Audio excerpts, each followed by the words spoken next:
Nagbigay ng update ang controversial filmmaker na si Daryl Yap tungkol sa pelikula niyang The of Pepsi Paloma, na hanggang ngayon ay hindi pa rin alam kung kailan ipalalabas sa mga sinehan.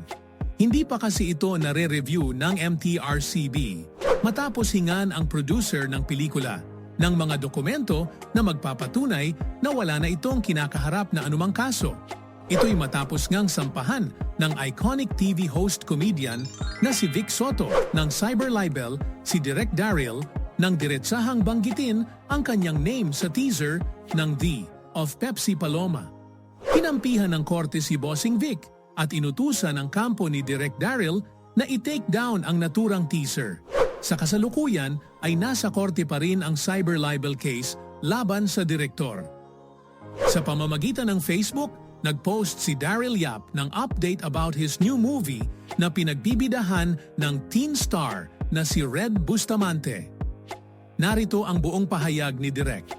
Patuloy ang legal battle ng munting pelikulang The of Pepsi Paloma sa mga walang sawang nag-iiwan ng mensahe at nanghihingi ng update. Kung mayroon mang malaking kaganapan, ay mabilis po ninyong malalaman.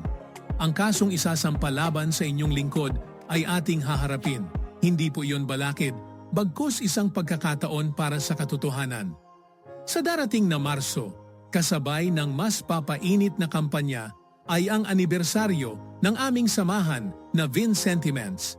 Kami po ay naghanda ng isang online series, online reality contest at isang pelikula para sa inyo. Sa lahat ng tumatangkilik, sumusubaybay at sumusuporta, maraming salamat po. At sa mga Vietnamese trolls na nagre-react at nagko-comment sa mga post ko o kininayo, entaknay dumo sa inyong lahat. Narito naman ang ilang reaksyon ng netizens sa FB post ng direktor. Kung sa larangan ng pulisiya sa Senado hindi mapaamin ang may mga sala sa korupsyon, hayaan nating sa larangan ng pelikula at industriya na ipakita ang katotohanan ng pagkakamali at kasamaan. Salute, Direk!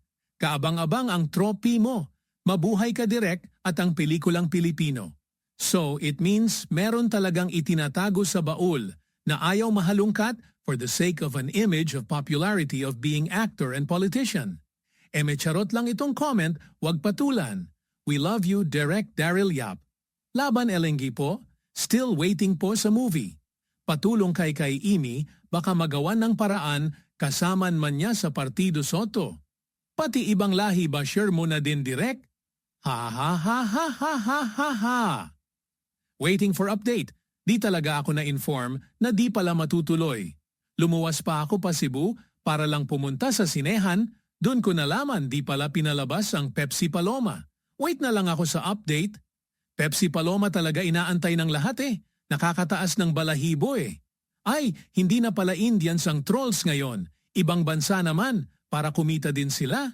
Huwag na umasa malakas kung nasa itaas. Noon pilang announce yan. Napaka-imposible maipalabas yan. Buti pa mga Vivamax walang keme i-release. Bakit ang daming kontra sa movie dami namang halos same na ganyang type ng movie. Story yan na base sa pagkakakwento ng family ni Pepsi about her life. Hindi naman yan documentary.